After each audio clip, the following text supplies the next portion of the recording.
అందరూ ఎలా ఉన్నారో నేనైతే చాలా బాగున్నాను. మీ అందరూ కూడా బాగుండాలని మనస్ఫూర్తిగా కోరుకుంటున్నాను. ఈ వీడియో వచ్చేసి నా జీఎన్ఎం ఎగ్జామ్స్ నేను ఎలా రాశాను, పెళ్ళి తర్వాత, పిల్లల తర్వాత మళ్ళీ ఆ దేవుడు నాకు ఒక చాయిస్ ఇచ్చినట్టు అనిపించింది.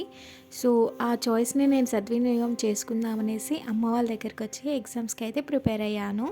కానీ చలికాలంలో 4ంటికి పిల్లల్ని వదిలి వెళ్ళబుద్ధి కాలేదు. కానీ తప్పదు, పిల్లల భవిష్యత్తు కోసం. ఈ కాలంలో వైఫ్ అండ్ హస్బెండ్ డ్యూటీ చేస్తేనే ఫ్యూచర్ ఉంటుంది పిల్లలకి. అందుకే వాళ్ళకు బెటర్ ఫ్యూచర్ కోసం ఇప్పుడు వీళ్ళని వదిలి వెళ్ళక తప్పట్లేదు. ఇక మేమైతే పొద్దున్నే బండి తీసుకొని మంచులో అయితే ఒక అడ్వెంచరే చేసాము. భలే అనిపించింది మంచులో వెళ్ళడం. ఇంకాస్త భయం కూడా అయ్యింది డ్రైవింగ్ చేసేటప్పుడు. చాలామంది ఆడవాళ్ళు పెళ్లి తర్వాత, పిల్లల తర్వాత చదువుని, ఉద్యోగాన్ని పక్కన పెడతారు పిల్లల కోసం కానీ, కుటుంబం కోసం కానీ ఎప్పుడుకున్న వాళ్ళంతటా వాళ్ళు వాళ్ళ కాళ్ళ మీద వాళ్ళు నిలబడితేనే వాళ్ళకంటూ సమాజంలో ఒక రెస్పెక్ట్ ఉంటుంది. ఇంట్లో మనం ఎంత పని చేసినా మనకంటూ ఎలాంటి విలువ ఉండదు. అది మనం ఎంత చిన్న ఉద్యోగం చేసినా అరే పని చేస్తుంది అనేసి అంటారు. ఇప్పుడైతే నేనైతే ఉద్యోగం కోసం కాదు, కానీ నా ప్యాషన్ అనమాట.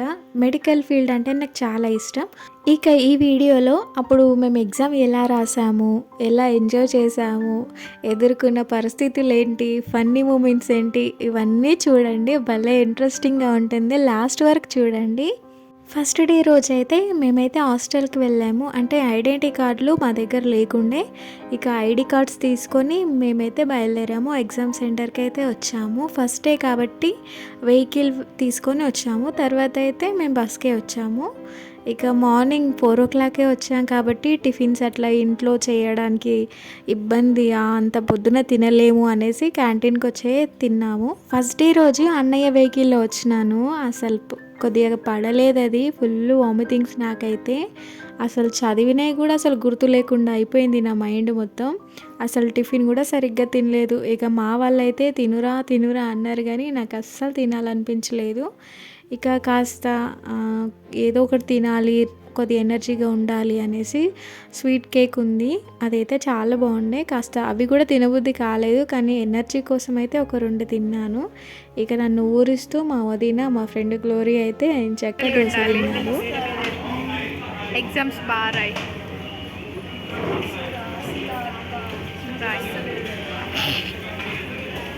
శీర్ష ఆల్ ద బెస్ట్. నువ్వు రాయి, మాకు చూపి.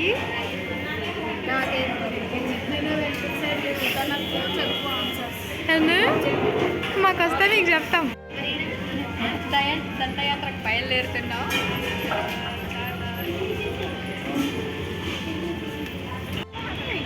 అందరు చూస్తారే. ఇష్టం చాలా సబ్జెక్టులు రావడం. ఫస్ట్దే మా నేను మంచి రాసిన. ఫస్ట్ది కష్టమే, సెకండ్ ఏమన్నా చెప్పాలి. బెటర్, ఈజీగానే వచ్చింది. మా సబ్జెక్ట్ అయితే ఈజీ, బట్ చదువుకున్న వాళ్ళకి ఈజీ. మా కాలేజ్ ఎగ్జామ్ పేపర్ అయితే కాస్త ఈజీగానే వచ్చింది. ఇక మా ఎక్స్పీరియన్స్తో మేము రాసాము. ఎందుకంటే ఆల్రెడీ మదర్మి కదా, మిడ్వైఫరీ అంటే మొత్తం మదర్ గురించి అలా ఉంటుంది కాబట్టి మా ఎక్స్పీరియన్స్ ఓన్గా రాసాము.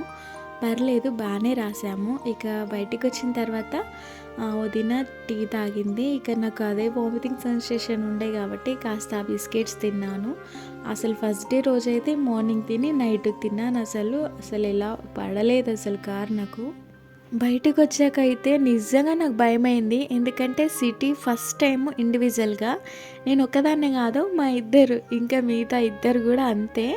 అసలు ఎలా వెళ్ళాలో కూడా అర్థం కాలేదు. ఫ్లైఓవర్ ఉంది, బస్సులు కూడా ఆపట్లేదు. నిజంగా ఆ టైంలో చాలా భయమైంది. ఎందుకంటే ఇంటి దగ్గరనేమో పిల్లలు ఉన్నారు, టైం వచ్చేసి 3-4 అవుతుంది. మనం వెళ్ళడానికి ఎలా, అసలు బస్సులు కూడా ఆపట్లేదు అని ఇక మా లోపల మేమే మాట్లాడుకుంటూ మెట్రో స్టేషన్ కాస్త దగ్గరలోనే ఉంది అనేసి ఇక పక్కనైతే మంచి పూల మొక్కలు ఉండే, ఇక వాటిని చూస్తూ మెట్రో స్టేషన్కి అయితే చేరుకున్నాము. కానీ లోపలైతే చాలా భయం ఉంది. ఎందుకంటే కూకట్పల్లి అంటే దగ్గర లేదు మా ఊరికి. ఇక ఎలా వెళ్తాము, చీకటి అయిపోతుందా అనేసి కాస్త భయం కూడా ఉండే. ఇక దేవుడి పైన భారం వేసినట్టు ఇంకా మేమైతే ముందుకైతే వెళ్ళాము.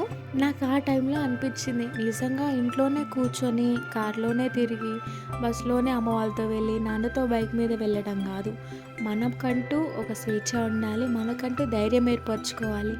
ఆ స్వేచ్ఛ ఉన్నప్పుడే ధైర్యం వచ్చేస్తుంది అనేసి అనిపించింది. అందుకే మా నాన్న చిన్నప్పటి నుంచి ఏదైనా ధైర్యంగా ఉండాలిరా అనేసి నేర్పించారు. కానీ ఆ ధైర్యం ఈ టైంలో నాకు పనిచ్చింది. అసలు ఎందుకు చెప్పారో ఇప్పుడు అర్థమైంది నాకు, ఎందుకు ధైర్యంగా ఉండాలో అనేసి. ఇక మా వాళ్ళైతే ఏదో కొనే ముఖాలలాగా వాళ్ళని ఎంత రేటు అవి ఇవన్నీ ఆడుకుంటూ భలే కామెడీ చేశారు. గ్లోరీ భయమవుతుందా?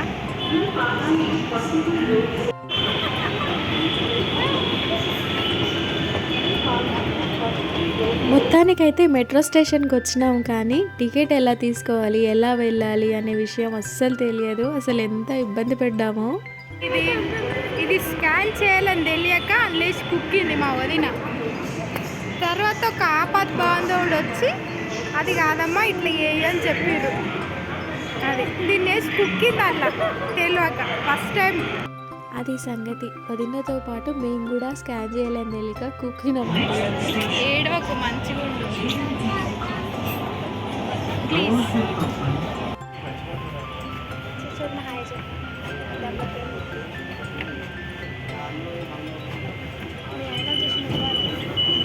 లేకుండా అన్ని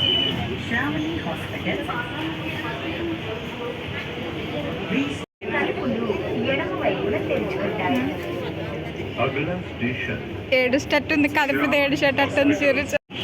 మీ ఆపు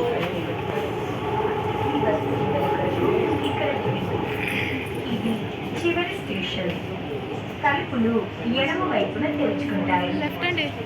దయచేసి మీ వస్తువులను జాగ్రత్త. ఎలాగోలా మియాపూర్ అయితే వచ్చినాము. ఇక స్టేషన్లో మాట ఉండే, అక్కడ పిల్లల కోసం అయితే కొన్ని స్నాక్స్ తీసుకుంది వదిన, నేను. ఇక మియాపూర్లో బస్ స్టేషన్ మెట్రో ముందే ఉండే. ఇక బస్ ఎక్కి అయితే పటాన్చెరుకు వచ్చాము. అసలు నిజంగా భలే ఆకలి మీద ఉంటుంది. కాకపోతే ఆ కామెడీ జరిగింది, అది తలుచుకుంటూ నవ్వి అసలు నిజంగా ఆకలే మర్చిపోయాము అసలు ముగ్గురము. ఇక ఆధార్ కార్డు ఫస్ట్ టైం నేను బస్సులో, ఈ ఎగ్జామ్ దయ వల్ల బస్సులో హ్యాపీగా తిరిగాను ఫ్రీగా. అసలు నిజంగా భలే అనిపించింది బస్సులో. కానీ తీరా చూస్తే మేము మెట్రో బస్సులో ఎక్కాము, ఆధార్ కార్డు చెల్లలేదు. అది ఇంకో కామెడీ అసలు. ఇక ఆకలిగా ఉంటుంది చాలా అసలు. ఇంకా పటాన్చెరు రాగానే మేము ఎప్పుడు తినే రెస్టారెంట్లోనే కూర్చొని ఎగ్ రైస్ అయితే తిన్నాము. ఎగ్జామ్ అనే రోజులని ఇలాగే జరిగింది. భలే ఫన్నీగా కొన్ని కొత్త ఎక్స్పీరియన్స్, కొన్ని భయాలు అలా.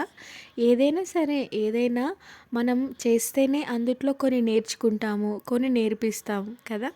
ఇక ఇంటికి రాగానే పిల్లలైతే ఇట్లా ఉరుకుతూ మన దగ్గరకు వస్తే చెప్పలేని ఆనందం వచ్చింది. కానీ తప్పదు, ఇంకా 6 days అంటే టోటల్ 6 days వెళ్ళాలి ఎగ్జామ్స్. అందుట్లోనూ చలికాలము. సిటీ వెళ్ళాలి అంటే 4ంటికి లేవాలి. 4 గంటలకి లేవడం అంటే మామూలు విషయం కాదు. అందుట్లోనూ జర్నీ మళ్ళీ బస్సులో. అసలు నిజంగా ఒక సాహసం అనే చెప్పుకోవాలి అసలు. కొన్ని కావాలనుకుంటే కొన్ని వదులుకోక తప్పదు కదా, అందుకే. కానీ నాకు ఒకటి అనిపించింది, మేము ఎగ్జామ్ టైంలోనే ఇట్లా బాధపడ్డాము ఒక 6 రోజులకే. కానీ రోజు డ్యూటీ చేసే మా హస్బెండ్లు కానీ మా నాన్నలు కానీ ఇంకెంత ఇబ్బంది పడుతున్నారు అనేసి ఆ చలికి అర్థమైంది. ప్రయత్నించడంలో తప్పు లేదు. నేను మబ్బుల లేవడు, కానీ నా కోసం 3:30కి లేచి చలిలో తిరిగి ఆడించి కార్లో నన్ను బస్సులో వచ్చిన మా ఆయన నా కోసం ఇంత త్యాగం చేసి, మహేశ్వరంలో ఆయన ఇంకా పెద్ద త్యాగం చేసి నేను వదిలేసి నిమ్మడంగా లేచింది ఫ్రెండ్స్ ముగ్గులు.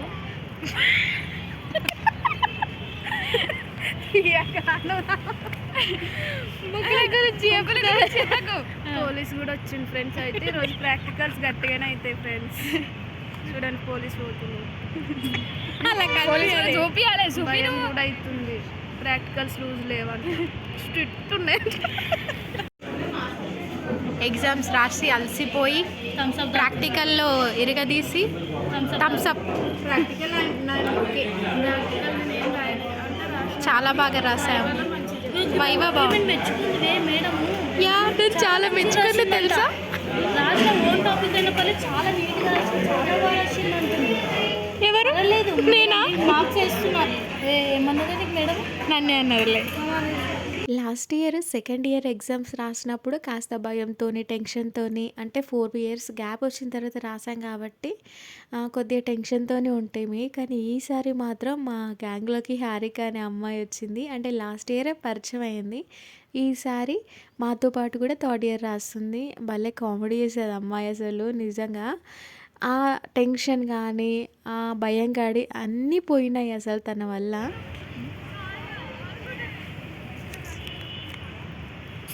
మీ వీడియోలకే తలుపుతుంది. ఇంత స్ట్రిక్ట్ మేనేజ్మెంట్. హాయ్ ఫ్రెండ్స్, ప్రాక్టికల్కి వచ్చాం ఫ్రెండ్స్. ప్రాక్టికల్కి వచ్చాం ఫ్రెండ్స్. ఇది ఇవన్నీ పెట్టుకొని వచ్చాం ఫ్రెండ్స్. చిట్టీలు కాయిదాలు ఏర్కొచ్చుకుంది ఫ్రెండ్స్. అది ఎట్లా చింపుకొచ్చింది చూడు, ఒక రోతోనే చింపుకరాలేదు. ఎట్లా పట్టాలి? Please subscribe to Maheshwari channel. Maheshwari channel, Mahibujji lifestyle. Last exam కన్నా ఈ ఎగ్జామ్స్ నిజంగా భలే హ్యాపీగా ఫినిష్ అయ్యాయి. లాస్ట్ ఎగ్జామ్ రోజు హారిక మాతో పాటే వచ్చింది. భలే కామెడీ చేసింది అమ్మాయి అసలు. బస్ ఎక్కిపిచ్చి స్టాఫ్ ఎక్కడో చెప్పురా అనేసి అంటే ఏమొక్క మర్చిపోయినా, నేను ఏడ దిగాలో కూడా అర్థం కాలేదు అనేసి అన్నది. అసలు ఒకరు ముఖం ఒకరు చూసుకున్నాం మేము. ఇక ఎగ్జామ్స్ అన్నీ అయిపోయాయి అనేసి నేనైతే ఫ్యామిలీ ప్లానింగ్ ఆపరేషన్ అయితే చేయించుకున్నాను. చేయించుకున్న 10 రోజులకే మేడం కాల్ చేసి కాలేజ్కి రండిరా, ఇక గెట్ టుగెదర్ లాగా చిన్న పార్టీ చేసుకుందాము, అట్లనే గ్రూప్ ఫోటో కొన్ని సిగ్నేచర్స్ ఉన్నాయి అంటే మళ్ళీ హాస్టల్కి వచ్చాము. ఇక మళ్ళీ హ్యాపీగా అందరినీ మీట్ అయ్యి ఫొటోస్ దిగేసి కాస్త హారికతో కామెడీ చేసి అయితే ఇంటికి వచ్చాము. అసలు నిజంగా కాలేజ్ డేస్ అనే ఇక మళ్ళీ నా లైఫ్లో రాకపోవచ్చు. ఇక ఆ ఒక్కరోజు నేను కాస్త పెయిన్తో ఉన్నప్పటికీ ఇక వాళ్ళతో ఉన్న టైంలో అసలు ఆ పెయిన్ తెలియలేదు. ఇక అందరితో అయితే కాస్త ఫొటోస్, వీడియోస్, ముచ్చట్లు అలాంటివన్నీ ఇక లైఫ్కి అదే కాలేజ్ డేస్ నాకు ఎండ్ అనేసి కాస్త బాధ అనిపించింది. ఎందుకంటే రెండోసారి అదృష్టం వచ్చింది, మూడోసారి రాదు కదా అని ఇక అందరితో కలిసి అయితే ఎంజాయ్ చేసాము. మీలో ఎవరైనా పెళ్ళి పిల్లల తర్వాత ఇలా ఎంజాయ్ చేశారా? చేస్తే తప్పకుండా నాకు కామెంట్ చేయండి. లాస్ట్ వరకు చూసినందుకు చాలా థ్యాంక్స్ అండి. కొత్తగా చూస్తున్న వాళ్ళైతే సబ్స్క్రైబ్ చేసి లైక్ చేసి వెళ్ళండి. Thank you for the watching. Friends video తీస్తున్నా, ఇట్లా పెడుతున్నాను. ఫోటో పెడుతున్నా.